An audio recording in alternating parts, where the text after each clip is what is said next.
Yeah. It's your boy Champ, and this is the Champ is Here show. Hey, what's going on, guys? It's your boy MrLongchamp here co-hosting. Okay. So we got a special. So I'll give a quick shout out. Shout outs to our people. Shout I out forgot to about our that. listeners, our YouTube viewers. Shout out to Culture Media. Shout Appreciate out, all you guys. big shout out for listening. Guys, giving us more feedback, giving us more ideas. I mean, we got this.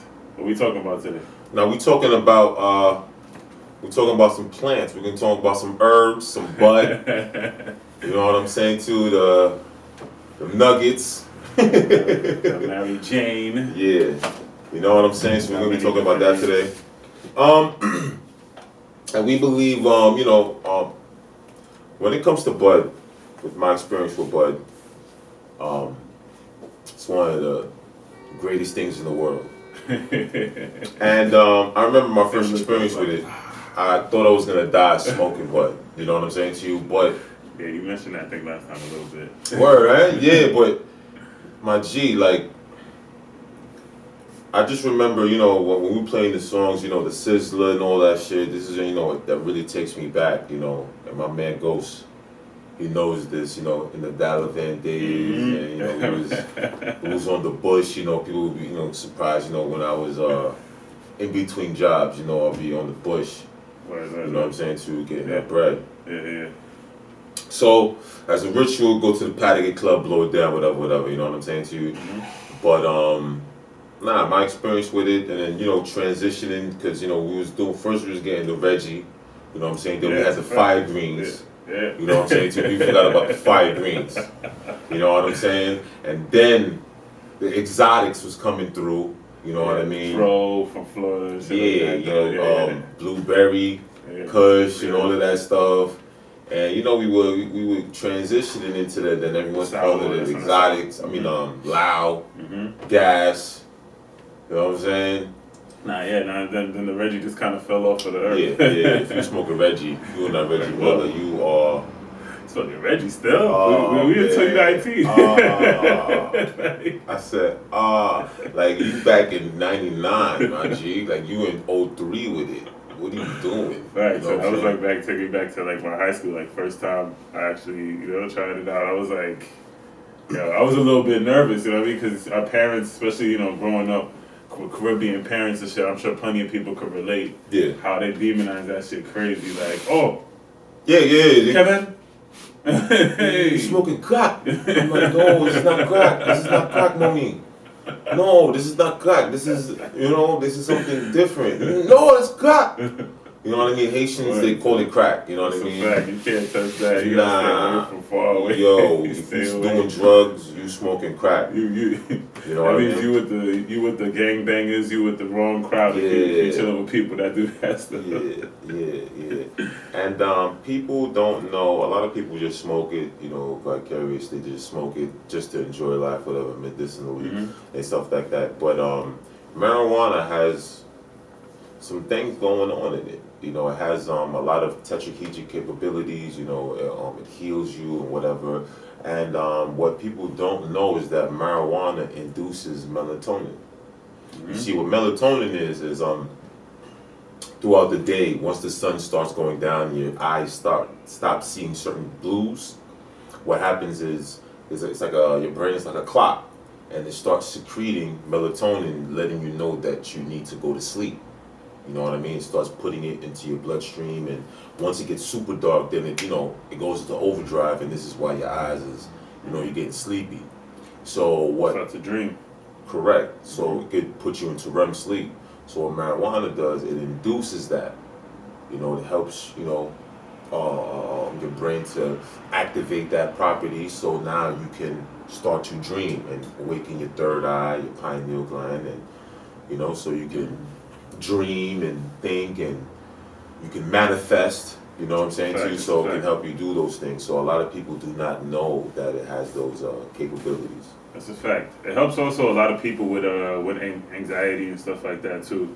I've watched a lot of different videos, and also seen psychologists, with some of their clients, and some of them have talked about how smoking marijuana can definitely help to alleviate some of that anxiety that they have, because it helps to keep them in that present moment They're not like thinking about what's happening, what's going to be happening in the future as much. Right. So there's a lot of different uses, a lot of different effects that it has. A lot of people may not know. If you go and you do some research, you find out some of that stuff out. Yeah. But as far as like I know, right now it's become a lot more popular recreationally with all these different law changes and stuff like that. Facts. Yeah. Yeah, they need to start changing the laws. You know what I'm saying? You need to start changing the laws because I went to Canada, man. I went to Canada for my uncle's wedding one time, and people are just chilling in the street, just blowing it down, like. And I'm like, yo, what about the cops? Like, oh, don't worry about the cops. Everybody's cool, man. Everybody's cool, man. Like, no one's stressing. I'm like, what? This is great. No, I was just telling you on the way over here, like I had the one time I was going to Canada, straight up, just somebody on the bus, like I'm having a conversation with them about it, and they just gave me something, like, here you go, just for free, just how cool and free they were about it. Like, fire. Like, that's fire. You know what I mean? That's the kind of friends I need to have, man. Yeah, man. It's everything's cool. If everybody was smoking, this whole world would be just chill. Like relax, like we're not gonna bug out and nothing like that. So but the thing is that there was a transition to we started off with the Dutch Masters. You know what I mean? Thank God we graduated. Thank God. Oh, bro. Yo, when I look at dudes still smoking Dutch Masters, I'm like, yo, what are you doing to your life? Why are you destroying your life like that? You know what I'm saying to you? Like, you still smoking Dutches, bro? How fucked up are you?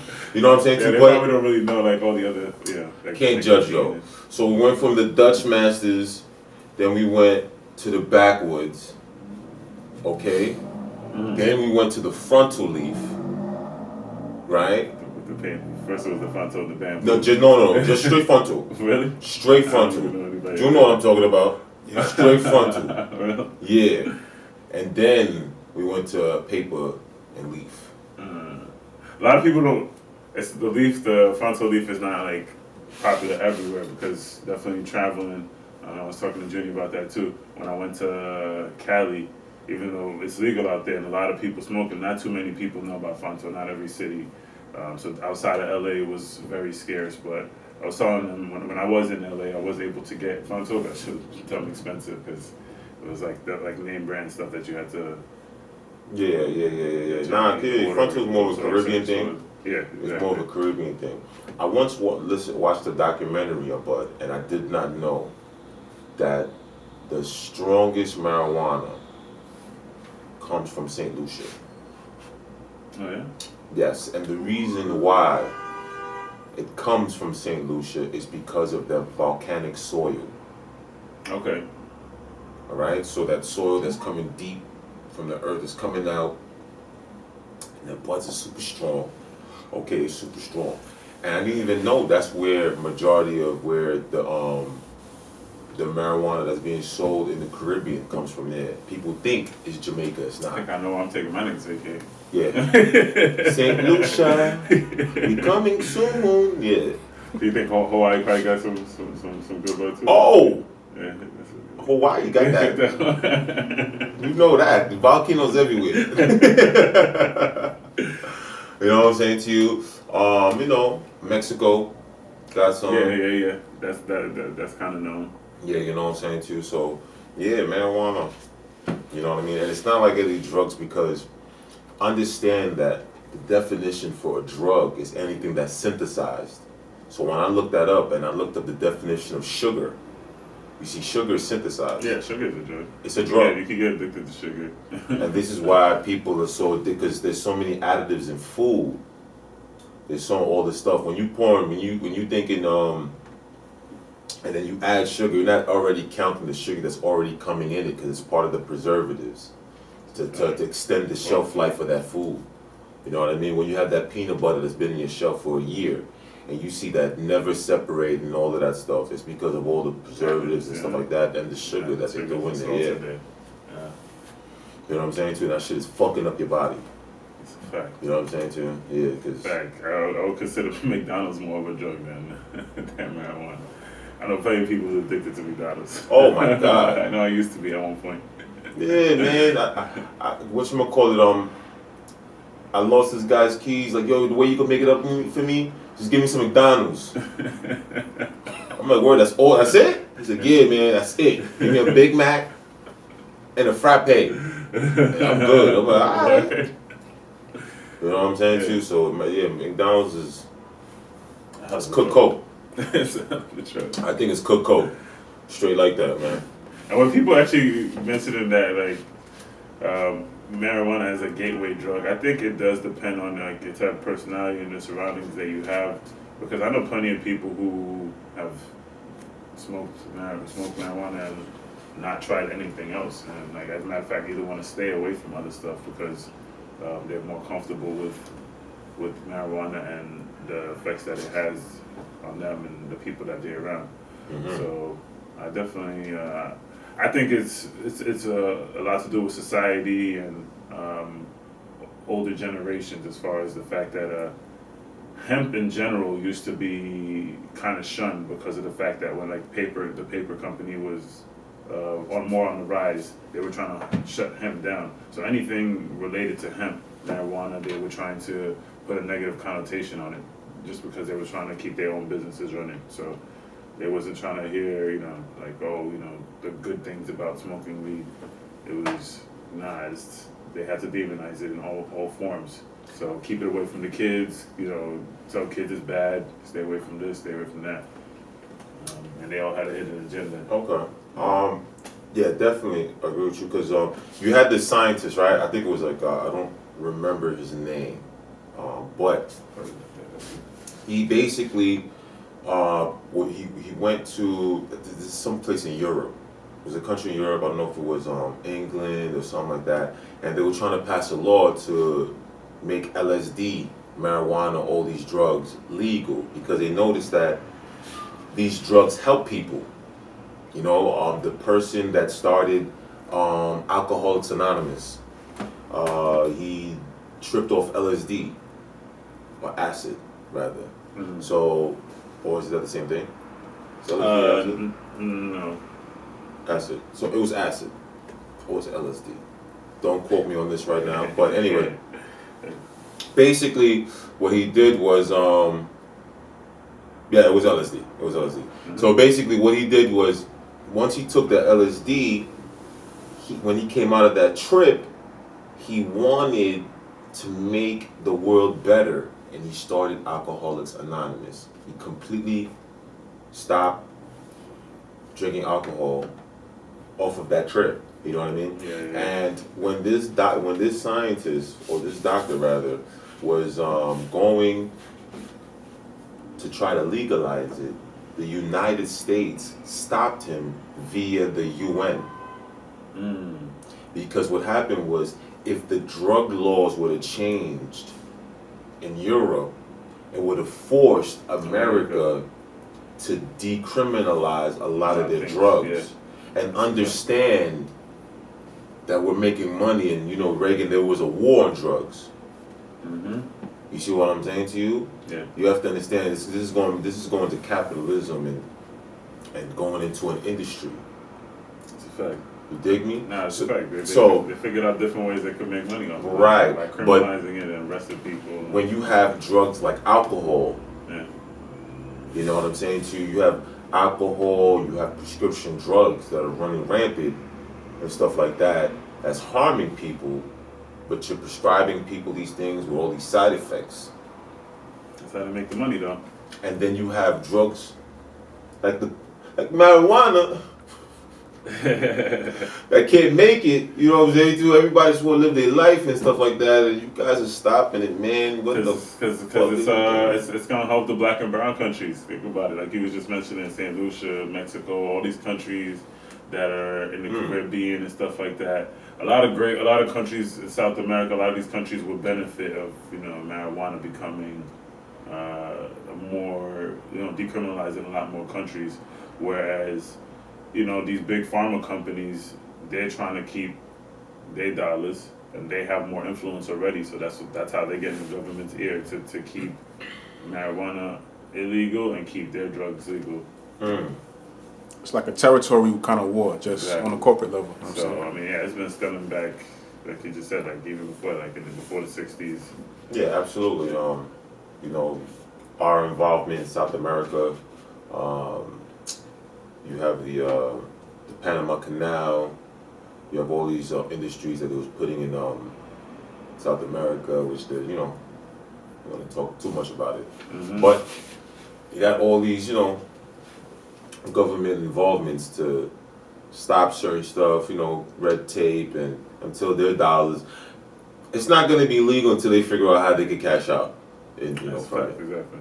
You know what I'm saying? Yeah. So that's basically it. So marijuana, is it great or is it? Yeah, we'd love to. I definitely want to hear what a lot of people have to think about that. I know some people would definitely agree with us, and plenty of people who smoke recreationally, and not too many people who do it medicinally. But I watch a lot of sports, and I know a lot of football players tend to use it like during the off season to help them with their recovery, and you know it's kind of frowned upon, but I don't know. I think to each his own. If it's not really going to affect you in a way that you know you're still able to go out on the field and produce or whatever sport it is that you're able to play, if you're still able to go and do your thing, do your thing. Yeah, I remember my son Ricky Williams. My son quit the NFL to blow it down. He's like, yo, you know what? Fuck that. You're not trying to fuck with me? Fuck that. I'm out of here. And then he said, you know what? I'm gonna come back. And I'm gonna still kill. I'm gonna still kill. My son was getting crazy out there. Just like what? Like it was nothing. Dudes, you know, like, they need, to work out in the summertime. Nah, this dude came back and was still getting busy. Yeah. You know what I'm saying too. So shout out to my man Ricky Williams. Smart dude. Yeah, smart dude too. I was gonna mention quick. Stephen A. I know Stephen A. always talking about athletes that smoke weed. Stay off the weed. Yeah, stay off the weed. You know what I mean? That's funny. He was on Breakfast Club I think last week or something like that. He was mentioning that and how he doesn't have a problem with smoking weed. That's why he brought Snoop Dogg on First Take one day, just so he could continue to voice that message that he doesn't have a problem with smoking weed, but his problem is more so the athletes that do it and that'll fuck up their bread because they have contracts and all these things that say they're not supposed to do it, and then they're going to do it anyway. So if one of y'all had a contract like that, like y'all was in the league, y'all was whatever, say you couldn't smoke weed, y'all niggas would stop smoking weed? Hell no. Hell no, nigga, you crazy? Come on, this is God's gift. It's one of God's gift. Nah, what I would say do, for me, I would say like you gonna stop. You gonna stop. Yeah, I would probably stop. Yeah, you gonna stop. Me? Yeah. Yo, chill. You know what I mean? If I see it, like I'm not necessarily will go crazy with it because they're doing drug testing or whatever. But off season, Yeah, that's what I was gonna say. Off dibble season, dabble. You know what I mean? Yeah. Dibble dabble. Playoffs maybe because I'm like they need me in the game. They ain't gonna really rock with me like that. So take some of the pressure off from the game. Like you know what I'm saying? It's game 6. You know what I'm saying? they ain't testing me now. I need you. We here. Needed that. Game 7. We good. We lit. You know what I'm saying too. So you know what I mean. So yeah, it's funny like that, you know what I mean? But nah, and also too, you have to understand this part of the Babylon system.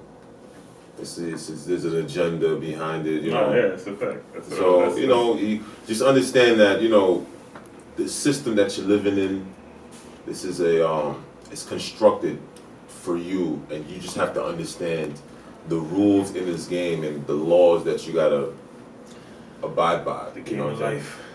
Yeah, man. It's a Game of Thrones. Find out how to win. Yeah, it's a Game of Thrones. That's all. You just gotta just buy your time, figure out how you're gonna get there. You know what I'm saying too, and that's all it is. So when you see this episode, roll up, scroll up, whatever you wanna do, break that shit down. You know what I'm saying? Enjoy this. Yeah, Championship show. Yeah.